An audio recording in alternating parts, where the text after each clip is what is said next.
প্রবাসীরা কষ্ট করে, সঙ্গে প্রবাসীদের স্ত্রীরাও কষ্ট করে। তাদের হাসির পিছনে লুকিয়ে থাকা কষ্টটা অনেকেই বুঝতে পারে না। সকলেই মনে করে যে প্রবাসী গেলে অনেক সুখ, আর প্রবাসীর স্ত্রীরাও অনেক সুখে থাকে। আসসালামু আলাইকুম, হ্যালো এভরিওয়ান, কেমন আছেন আপনারা সবাই? প্রতিদিনের মতো আজকেও বাসার কাজ সেরে, আজকে শুক্রবার তো বাসার কাজ সেরে বাজারে এসেছি। এতটা রোদ, অবশ্যই এই রোদের মাঝে বাজার করতে খুব খারাপই লাগবে। তো আমার হাজব্যান্ড যদি দেশে থাকতো, আজকে আমাকে বাজারে আসতে হতো না। আমার হাজব্যান্ড আমাকে বাজার করে নিয়ে দিত, আর আমি বাসায় রান্না করতাম, বাচ্চাদের সামলাতাম। তো এখন আমাকে পুরাটাই নিজেই করতে হয়, বাজার প্লাস বাচ্চাদের সামলাতে হয়। প্রবাসীরা বিদেশে কষ্ট করে, দেশে ওনাদের স্ত্রীরা সংসার সামলায় কষ্ট করে। এই কষ্টটা অনেকেই বুঝতে পারে না, মনে করে যে আসলে অনেক শান্তি। তো চলেন আজকের মতো এখানেই কি কি বাজার করলাম দেখেন। এই তো এইসব বাজার করে নিয়ে এসেছি, প্রয়োজনীয় কিছু জিনিস নিয়ে এসেছি আর কি, বাচ্চার স্কুলের টিফিনের জন্য।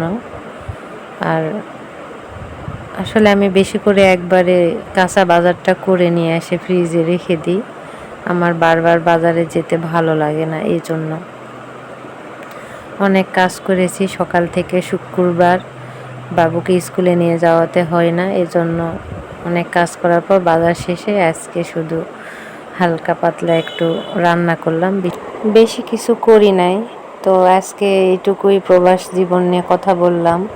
আসলে প্রবাস জীবনটা আমাদের এতটাই অভিজ্ঞতা হয়েছে যে কি বলবো।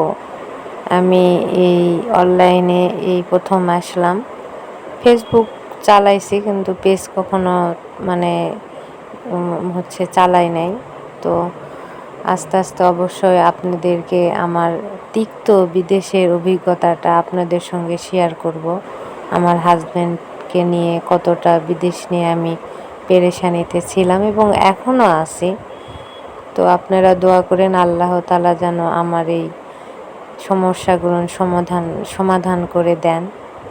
আমি ছোট্ট মানুষ, আমার চেয়ে অনেক বড় বড় ভাইয়া ও আপুরা আছে। আমার জানা মতে যদি দেশেই কেউ কিছু করতে পারে, বিদেশে যাওয়ার আর প্রয়োজন নেই। আসলে বিদেশটা অনেক কষ্ট, এটা আমরা অনেকে বুঝি না। যাওয়ার পর উপলব্ধি করি যে আসলে বিদেশটা কতটা কষ্ট।